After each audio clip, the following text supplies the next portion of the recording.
Hello friends, जय हिंद। मुझे आशा है कि आप सभी अपने अपने फैमिली के साथ अच्छे होंगे और मेरे इस legal advice and Hindi channel पर आप लोगों का तहे दिल से स्वागत है। तो फ्रेंड्स, पिछले किसी वीडियो में मैं बात की हूं कि अगर कोई आपको झूठे केस में फंसा दे, झूठी एफआईआर आपके खिलाफ करे, तो आपको क्या करना है। पर आज के इस वीडियो के माध्यम से मैं बात करना चाहूंगी कि अगर पुलिस वाले आपको झूठे केस में फंसाए तो क्या करेंगे आप, या फिर आपको झूठे केस में फंसाने की धमकी भी दिया जाता है तो ऐसे में आप क्या करेंगे। तो इसकी पूरी जानकारी के लिए मेरे इस वीडियो के लास्ट तक बिना स्किप किए बने रहें, ताकि इन फ्यूचर आप इस तरह के प्रॉब्लम को इजीली फेस कर सकें। तो फ्रेंड्स, यहाँ पर होता क्या है कि लोग डरते हैं बिना किसी कारण के, बिना अपराध किए भी पुलिस वालों से डरते हो आप। मैं पूछती हूं कि आप डरते क्यों? अगर आपने कोई अपराध नहीं किया है तो बिल्कुल डरने की जरूरत नहीं है, क्योंकि आप जहां बेवजह डरते हो तो पुलिस कर्मियों को कहीं ना कहीं ये लगने लगता है, फील होने लगता है कि यार ये तो मेरे से बेवजह डर रहा है, तो क्यों ना इसे पावर का यूज करके डराया जाए। तो फ्रेंड्स, जो करप्ट पुलिस कर्मी होते हैं और आपकी सामना उनसे होती है तो डेफिनेटली वे आपको डराएंगे, धमकाया भी जाएगा और झूठे केस में फंसाने की धमकी भी दी जाएगी, पैसे भी लिए जा सकते हैं। और आप सभी को ये बातें पता है अच्छे से कि ऐसे लोगों का रेशियो कितना है, और मुझे एक्सप्लेन करने की जरूरत नहीं है।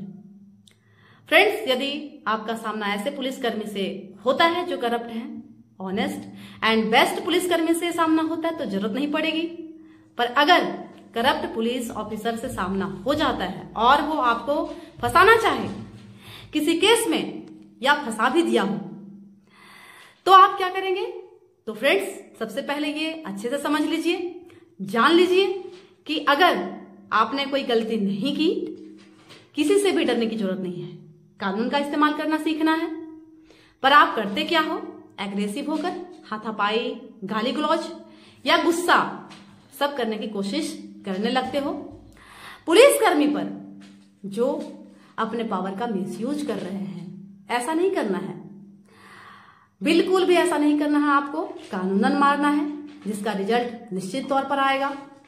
अगर एक सिंपल सा आवेदन भी डाल दिया जाता है उस जिले के एसपी को, तब भी रिजल्ट आएगा। पर मैं बताना चाहूंगी गहराई की, जिसमें वो पुलिसकर्मी जिसने आपके साथ गलत किया है अब किसी दूसरे के साथ ऐसा करने से पहले 10 बार सोचेंगे।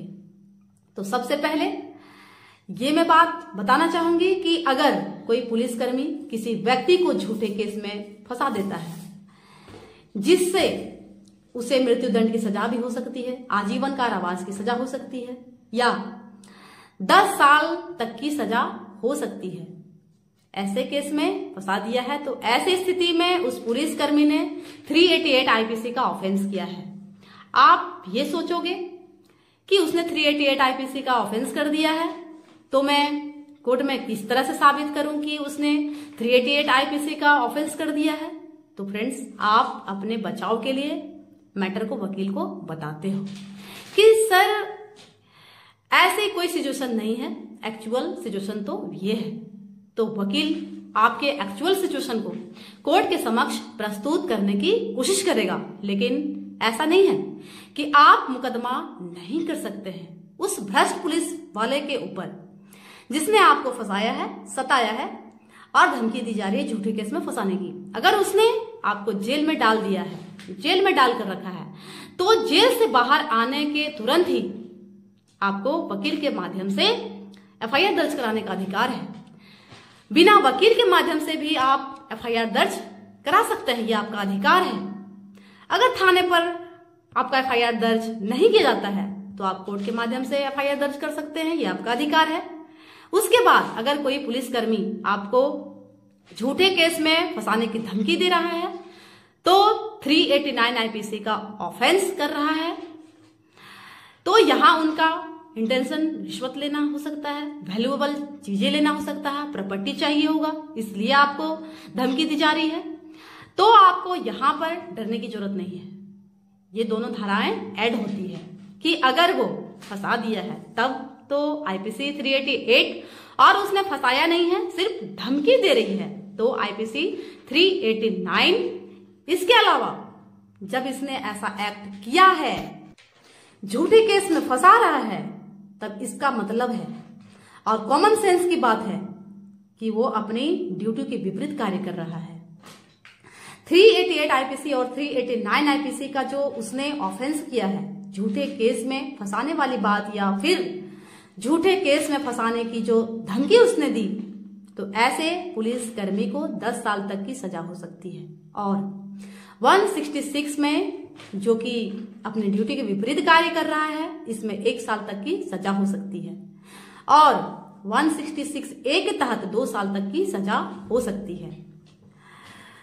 कोई फॉल्स डॉक्यूमेंट तैयार कर रहा है तो फिर जाहिर सी बात है कि अगर आपको झूठे केस में फंसाया जा रहा है तो डॉक्यूमेंट भी फॉल्स क्रिएट कर रहा है।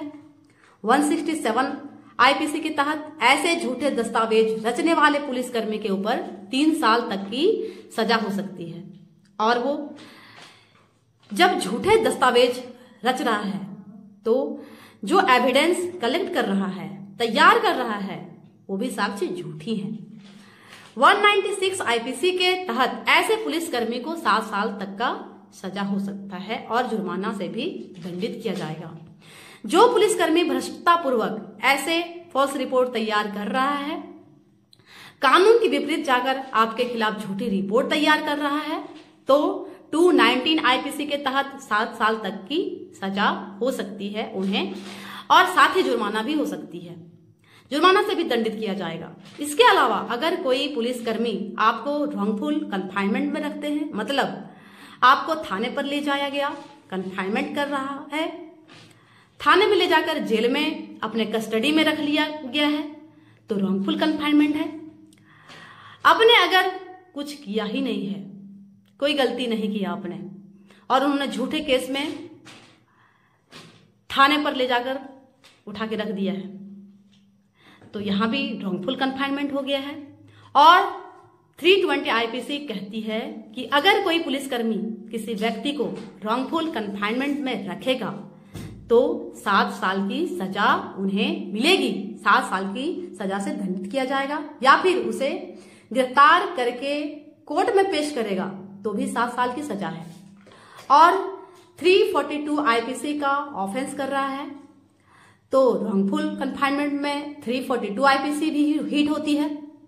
तो ये सारी धाराओं का ऑफेंस कर आपको झूठे केस में फंसाया जा रहा था। अब यहां कंफ्यूजन आता होगा कि अगर आपके द्वारा एक्शन लिया गया तो और भी झूठे केस में फंसा दिया जाएगा, तो यहां बहुत बड़ा रीजन सामने आ जाता है और उनमें और हिम्मत हो जाता है, कॉन्फिडेंस बढ़ने लगता है, आप एक्शन नहीं लोगे, ये उन्हें एहसास होने लगता है, फील होने लगता है, और वे इस काम को बहुत इजीली करते चले जाते हैं। और कहीं आप एक्शन ले लेते हो, वो बहुत डर जाएगा, क्योंकि सर्विस पे आंच आएगी, टर्मिनेट भी हो सकते हैं, और जॉब सबको प्यारी होती है। तो फाइनली आपके एक्शन से उनमें सुधार हो सकती है, वे सुधर सकते हैं। इसलिए आपको अपने कानून के अधिकार को गर्व के साथ यूज करना है।